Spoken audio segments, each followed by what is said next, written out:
Good evening, everyone, and welcome back. For those of you who have just joined us and couldn't attend the sessions earlier, the recordings will be up on the platform soon, and you can catch it there. As we speak, networking lounges are going live. If you'd like to meet Siddharth Sarana of Olam or Lisa and Camilla from Elia Foundation, please head over to the networking lounges now.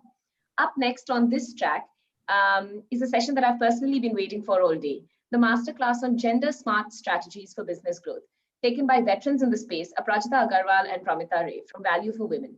Over to you, Aprajita.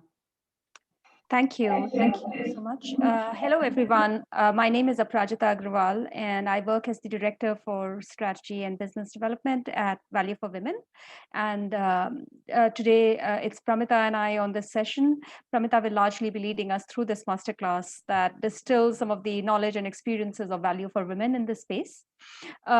Before we begin, a special thanks to the Will Grow India team and the partners at Unconvention for putting gender front and center of this very important event that you all put together.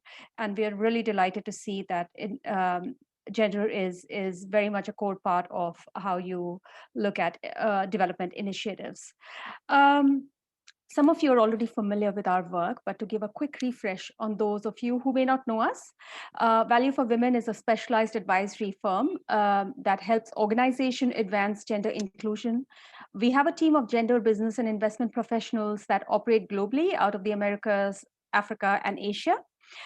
We believe that women are drivers of economic and social growth, and that women's inclusion is essential for better business outcomes. We identify and test new solutions that foster inclusion while unlocking the powerful economic potential that women hold. In terms of the way we work, we offer advisory services, we offer research, we do SME ecosystem development work, as well as build new tools, data, and frameworks. Globally, most of our work is focused on emerging markets and is around clean energy and climate change, agriculture, small and growing businesses and entrepreneurship, as well as gender lens investing targeted towards impact investors, foundations, and donors. In this masterclass, a lot of what we are going to tackle today is going to focus on this term called gender forward business. And what we mean is basically the intent of a business to intentionally rectify gender inequalities as they see it across the different value chains in the business itself. This could mean providing products and services that close gender gap or meet the needs of women or girls. It could mean supporting gender diversity through internal policies, through structuring more inclusive practices that enable women in workforce, but also enable better growth and career development for women. It also includes building inclusion and diversity across the value chain, for example, in the kind of vendors a business chooses, or in the way they look at sourcing or procuring material itself.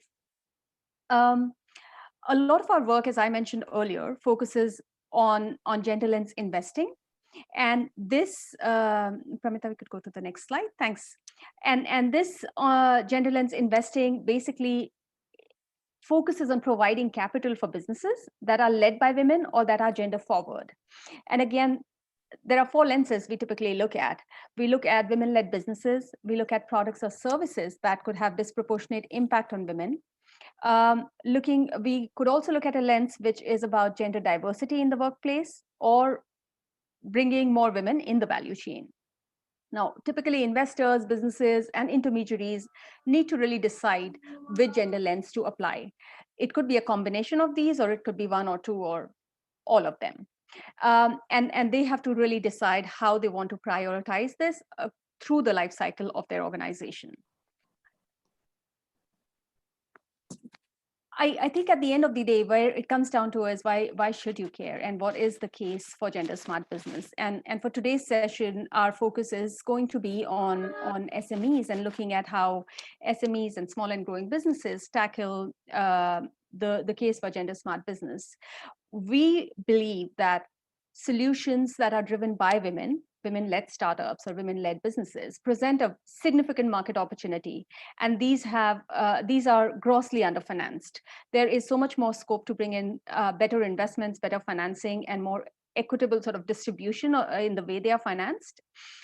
We also believe that solutions for women present a huge market opportunity in multiple sectors. Finance, healthcare, technology are just some of them, where we are already seeing an emerging role for where women play a much stronger role than men do. And more solutions are now driven by and are for women that close gender gaps. And this is really good for economic development. It is not just the right thing to do, it is where businesses and investors and financiers should be looking at, because this has been grossly underrepresented. It also comes down to, and we will talk about this later in the masterclass, as a small and growing business or as an early startup, why should you care about it? Not just because this is the right thing to do, but because it also makes economic and financial sense for you. So through the masterclass, we hope to demystify some of these how-tos, and not just why should you do it, but how to go about applying gender lens in your business, and how to apply strategies that make gender an integral component of your business itself. So with that, I'll hand it over to Pramita. She'll take us through the rest of the slides. Thank you so much, Aparajita, and thanks everyone for making time for this today and for your interest. So we're going to start by talking about, our approach to gender inclusion in business and what this means to us. So we strongly believe that there's no one size fits all. It's very important to, adapt this approach and to be able to tailor it and customize it according to the needs of a specific business, its model, its challenges, its priorities, its context, and the circumstances within which it functions and operates, right? But there are a few factors that remain constant. And the first, of course, is commitment to gender inclusion. So what does commitment look like? It's very important to put skin in the game. And this means being willing to and able to devote time, resources, people, even a budget to this work. And secondly, it's very important to be able to identify internally a gender champion who can frame this work within the organization, who can lead it, guide it, monitor it, and coordinate between teams and with the management. It's also obviously very important to ensure that the gender champion is able to work towards developing buy-in across the team and across the organization at all levels on this approach. So the next step is the assessment stage, and this is where we typically come in to support our clients and partners. And when we talk about assessment, what we're looking at is identifying the challenges and the opportunities that exist as a result by applying a gender lens to 3 key areas. I'll talk very briefly about what the areas are now, but later on in the presentation, we're going to take a look in greater detail at what these mean. So the first area is, of course, a sort of HR bucket, so concerning the workforce and the leadership internally within the organization. And I think this is typically where the gender focus tends to be concentrated and confined. But we also like to look beyond that. And the other 2 gender lens areas that we look at are the market. So on the customer side of things, your clients, your consumers. And the third area is the value chain. So your suppliers, your distributors, your vendors, and any producers you're working with. So how do we go about turning a gender lens on challenges that a business faces in any of these areas? The idea is to be able to determine if a challenge that you're seeing has a gender angle, and if so, to be able to determine what the solutions would then be. So you could look at this, approach this aspect by either looking at the data that you already have about that challenge or that area and disaggregating it to see if there are differences based on gender of the customers or your team members. Or if you see that the data is missing and you need to collect more data in order to be able to identify a challenge or validate a hypothesis, then you need to be able to do so. So the research process here would, of course, involve doing surveys or interviews with the target, the concerned population, whether it's a part of your team or it's a group of consumers, or if you have commission-based agents in your model. And you would wish to sort of try and unpack the challenge. And either you're validating a hypothesis that you already have, or you're looking to uncover any opportunities and gaps in that area by applying the gender lens. So we will talk through a few examples in a little while, which will demonstrate, throw a little more light on what we mean here. So the next step in the process is to solve the challenge. And this is about using those insights that you've been sort of able to glean through the analysis, the gaps you've been able to identify, and think of solutions that would be able to address them. So this is where you have to kind of think a little creatively. And once you've come up with the idea, the solution or the strategy, what you would want to do is to be able to develop an action plan with timelines, marking out the resources that you need, who is required to take charge, who are you delegating tasks to, and also very importantly, to be able to identify the impact metrics that you need to track in order to be able to see if the strategy is actually working. So once you have that in place, you also need to be able to have a measurement plan in place, right? So who will collect the data from where, and how do you track the metrics going forward? So our advice is always to start small. Start with a pilot, treat it as a pilot. Don't target the entire population. Test it with a team of 20 people or 30 customers and see where it goes. Of course, it's very important to keep tracking progress along the way, collecting feedback, seeing where things could be done differently, if something is working or not. And it's important to be able to absorb that feedback, pause every once in a while, and tweak and iterate as you go along. So once you reach a solution that is a good fit for you and you feel like you're ticking all the boxes, you're meeting the indicators, and the strategy is looking successful for you, this is the point where you decide whether you want to scale up the practice across your organization and your operations. So we've been saying a lot about this, but let's look at what this means in real terms. And I'll start by taking you through a very quick example. So this is a partner of ours that we worked with in India. Their sales force consisted both of men and women in rural parts of the country. But the challenge here was that the women sales agents, who made up the majority of the workforce, were not able to meet their sales goals. So of course, they had a sort of hypothesis that this is around the various gender-specific challenges that women face. And the diagnostic was able to validate this hypothesis. So the challenges were around access to capital needed to purchase demonstration kits that would be more useful in convincing clients than, say, just a product catalog. Mobility restrictions, time use restrictions, where women had to balance between their household responsibilities and their sales activities. So what the company did in this case was to provide capital for the purchase of demo kits, and also to provide training to women and organize, support them in reaching sort of strategic public locations where they could demonstrate to a larger group of prospective customers. So things like, outside temples, marketplaces, bus stops, etc. And the results here were quite spectacular. So, against the control group, the test group was able to achieve humongous increases, really 85% and 73%, depending on the exact strategy. So with that, we'll come to, again, the three kind of levels or entry points that I talked about earlier. And one is, of course, the workforce. The second is the market. And the third is the value chain. And what do we mean at each of these levels? So the workforce, it would be around, identifying a gap in representation or in balance within a particular part of your team. It could be about looking at, promotion and upward mobility within the team for women. It could be looking at performance, absenteeism, retention, turnover, motivation, and all of the various sort of HR challenges that you would want to address. Trying to see where the gaps lie. Are these around the policies and practices that you have in place? Could this be addressed in some way, through policies and practices around like parental leave, flexi work arrangements, mechanisms to sort of respond to sexual harassment, etc. And also, sort of more inclusive recruitment processes, for example, the kind of language you're using in job descriptions, the kind of channels and networks you're targeting in order to be able to attract a sort of pool of more qualified women, for example. The second is the market. And this is, of course, where we talk about, customers and consumers.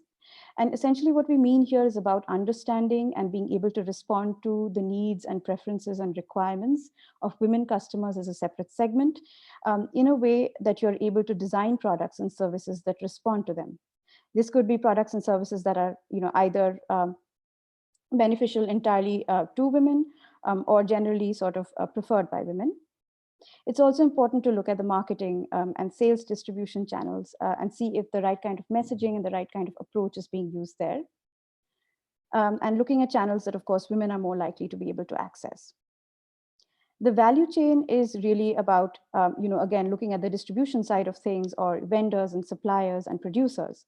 So this is where you'd want to see if there's a gap in terms of, whether you have a lot of women or women-led businesses on board, whether that's a priority for you, whether you see value in doing that, and the kind of value that you see Are you expecting to see, cost implications or time or just the quality of supply of material or the consistency of supply?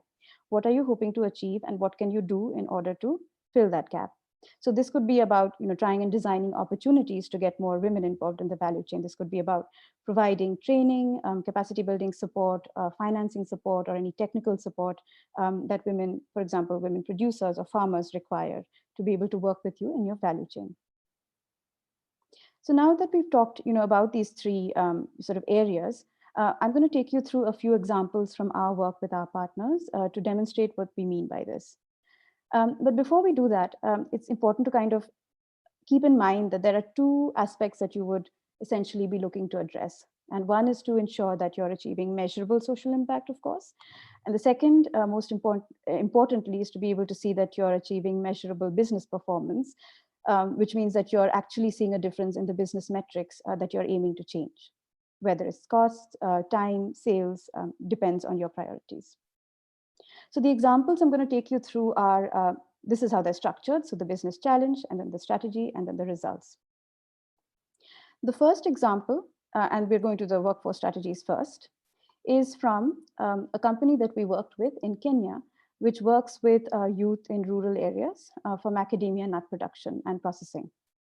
So the issue here was that even though they were working with youth, they found that there was quite, sort of high absenteeism and turnover and a lot of challenges around productivity. And the diagnostics showed that, this was really quite closely related to the challenges that are faced by new parents and especially by young mothers. So the strategy that the company tested was to set up an on-site daycare facility. And as a result, they saw, quite sort of a significant reduction in the stress that was being reported by young women in particular. They were able to save a lot of time, and as a result, absenteeism fell, productivity increased. And of course, this bode well for retention going forward within that particular team. And the cost savings were quite sort of, there were implications for cost savings as well for the company. The next example is from Mexico, and this is from a cooperative that processes amaranth. And here, the challenge was really around, low motivation and low productivity and high turnover among women employees in particular. There was a second challenge, which was that the diagnostic that we did indicated that there were missing opportunities to tailor and target women as a specific consumer segment, and to be able to tailor services and products accordingly. So what was happening was that they were missing a gender lens application in product design, in the way they design their marketing and the sales and distribution process. So the opportunity that we saw here was to find and test a solution that could potentially address both problems in one go. And what the cooperative decided to test was a strategy to get more women from the company involved on the innovation side of things. So they set up an innovation committee with a few women. And the results were that these women were able to develop very important leadership skills that were obviously important for upward mobility within the company. And they were also able to pick up a range of other sort of soft and hard skills that were quite important for the cooperative. And eventually what they saw was a rise in workplace satisfaction, in motivation and loyalty to the company. And they expected to see reduced turnover as a result. So as we come to the end of these examples, let's look back and think about the kind of questions you want to be able to ask in order to find the challenge or validate your hypothesis, right? Or find the gender angle. So firstly, are you looking at the gender composition of different teams? If you are seeing a gap, is this something that you want to solve? Is this something that you want to correct? And if so, why? What value do you see there? And what are the ways in which you could do so? Where are the gaps? Is it in the policies that you have in place? Is it in the way you're approaching hiring and outreach? Is it in the way you're supporting women within the organization? So these are some of the questions you would want to unpack, through your data analysis and through your interviews and surveys with the target population. Moving on, we're going to talk about the market strategies next. And here again, I'll walk through a couple of examples. So the first example is from a company that we worked with in Africa, a last mile distributor that was dealing in home solar systems on a pay-as-you-go model. So they were facing a lot of issues here, and some of them were related to the installation process, where they were having to make repeat visits.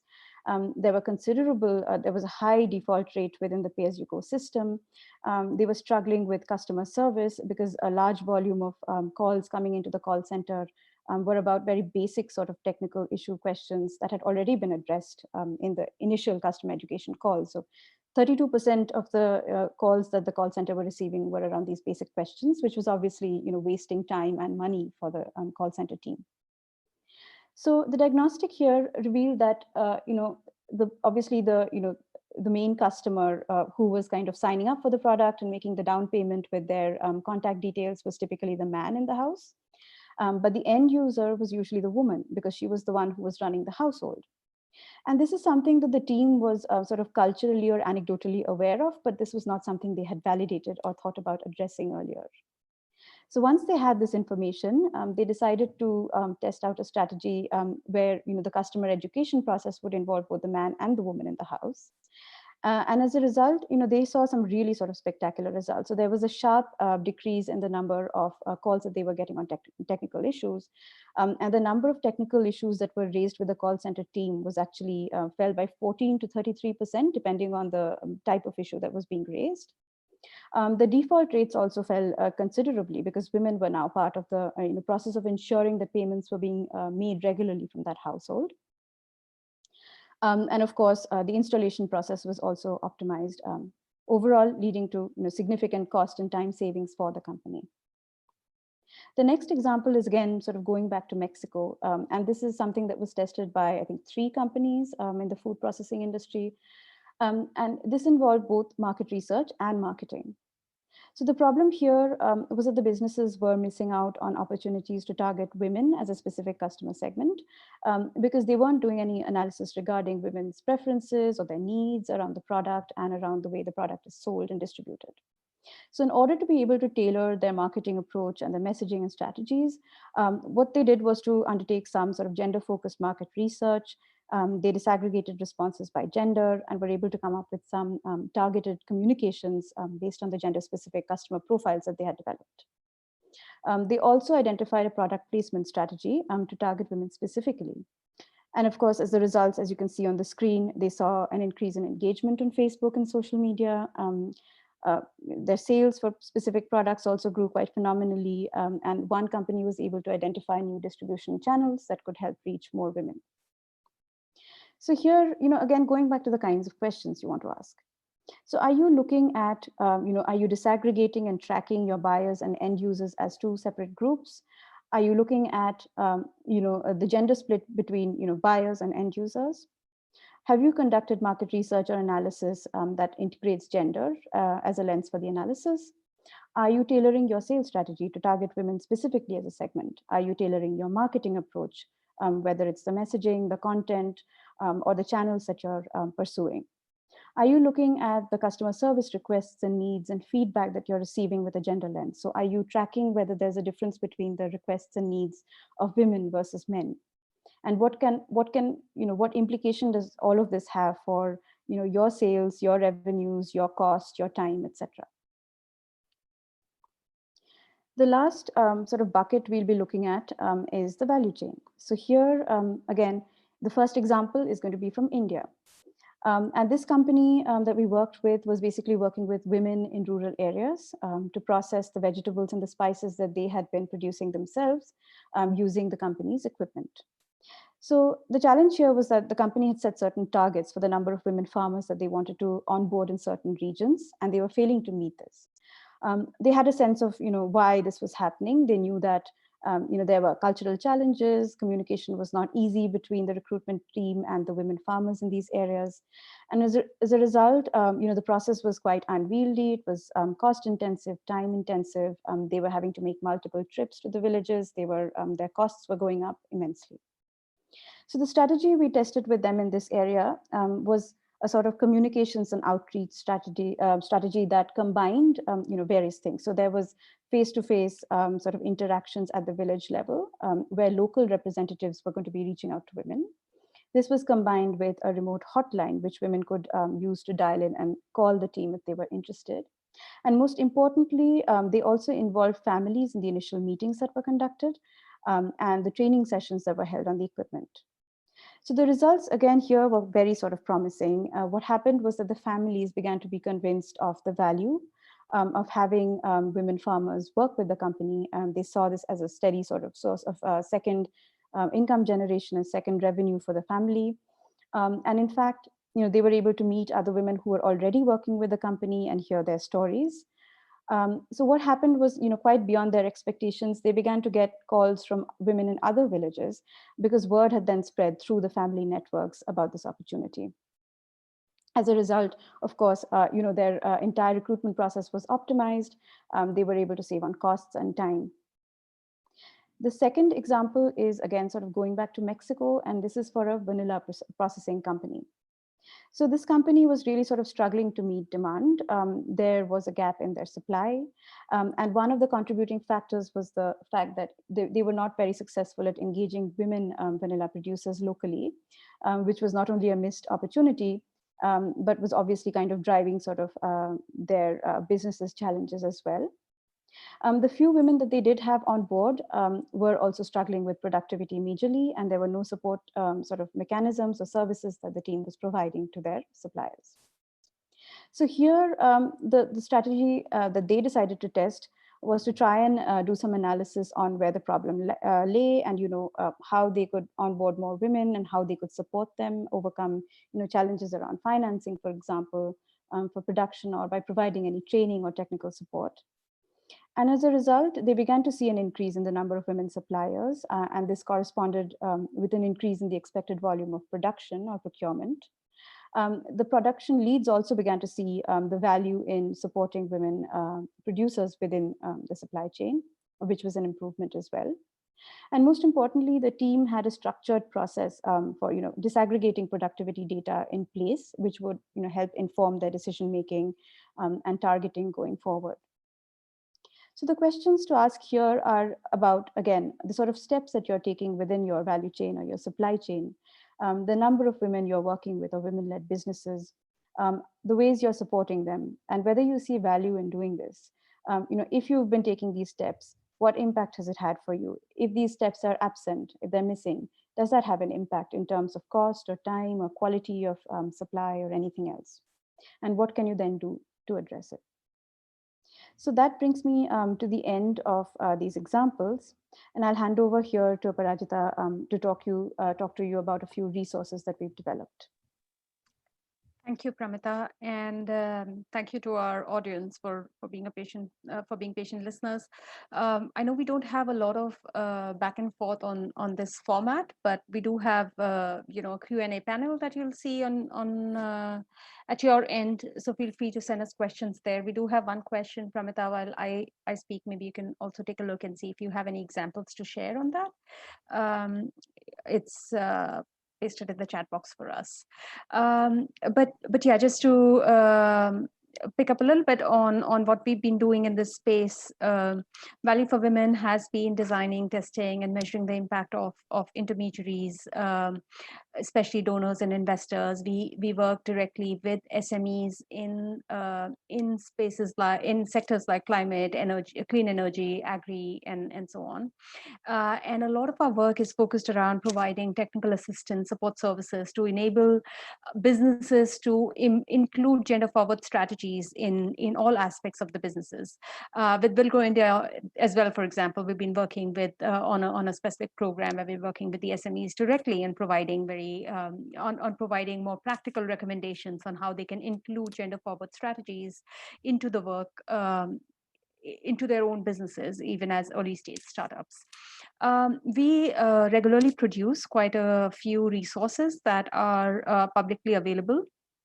One such resource that we produced recently was a how-to guide on gender lens investing. This document was produced with the support of Investing in Women, a Government of Australia initiative. And this how-to guide makes an important contribution because it provides practical tools and resources for investing community on how they could address and tackle diversity and inclusion deficits when it comes to investing into SMEs and into intermediaries.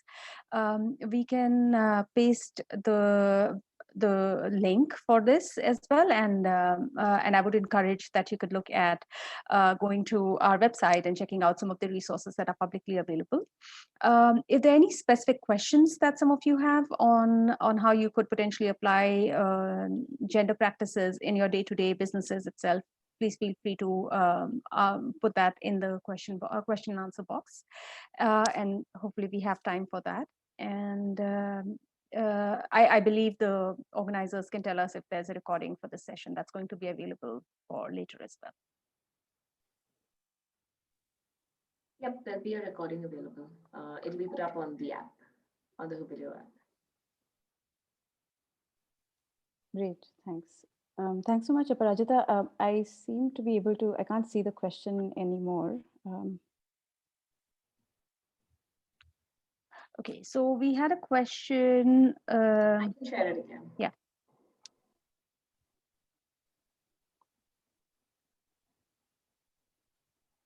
One of the questions that we had was that in Agri, the person has asked us that in Agri, one thing that they struggle with is that since women don't have land titles, they have trouble receiving producer certificates to collectivize as FPOs or access to finance without some sort of written backing from a male family member. Have we come across any examples on how digital solutions have helped? I was racking my brain on this. I'm not sure if I've come across specific digital solutions, but we do have, I think, maybe an example or two where we may have recommendations on how financing can be provided. So maybe Pramita, would you want to take that up? Yes, I think it's going to be a little challenging to answer this question right now. I think we'll need to refer to our team to be able to get back to you about some of these options, financing options. But yeah, please feel free to kind of reach out to us offline, and we can hopefully point you to some ideas.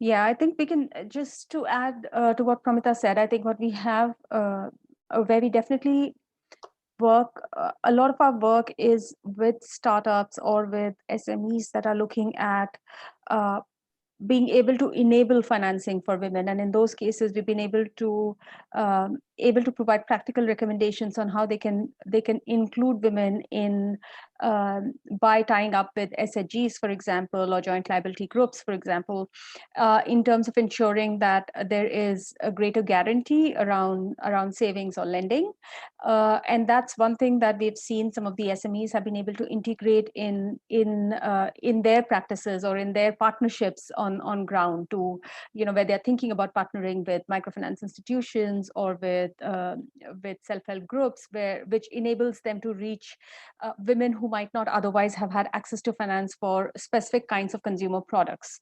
So as an example, if it's a company that is providing a specific agri product, like let's say a harvester, right, and they think that women farmers need this, but women farmers are not getting access to that finance, and they would typically look at what we recommend is for them to consider tying up with a local NGO or a microfinance institution that they can actually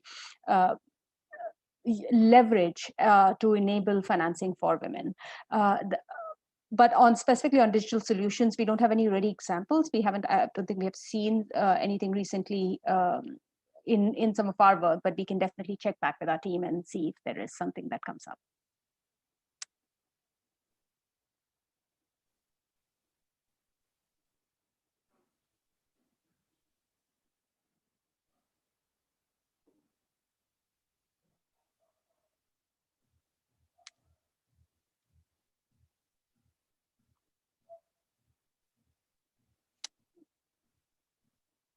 Metli, you can let us know if there are any other questions. Otherwise, we can bring this session to an earlier wrap.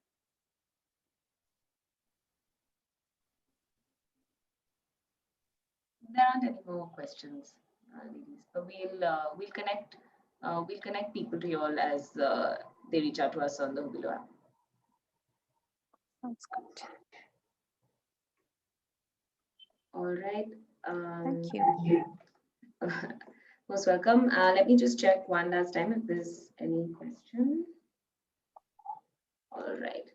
All right. Thank you so much, Aprajita and Pramita. That was a wonderful session. For those of you who would like to join the conversation on housing microfinance, please head over to the networking lounge immediately to meet Jyoti and Jitendra from Terwilliger Center for Innovation in Shelter. And for everybody else, we will be back at 7:15 with the next session. See you then. Thank you. Thank you. Thank you.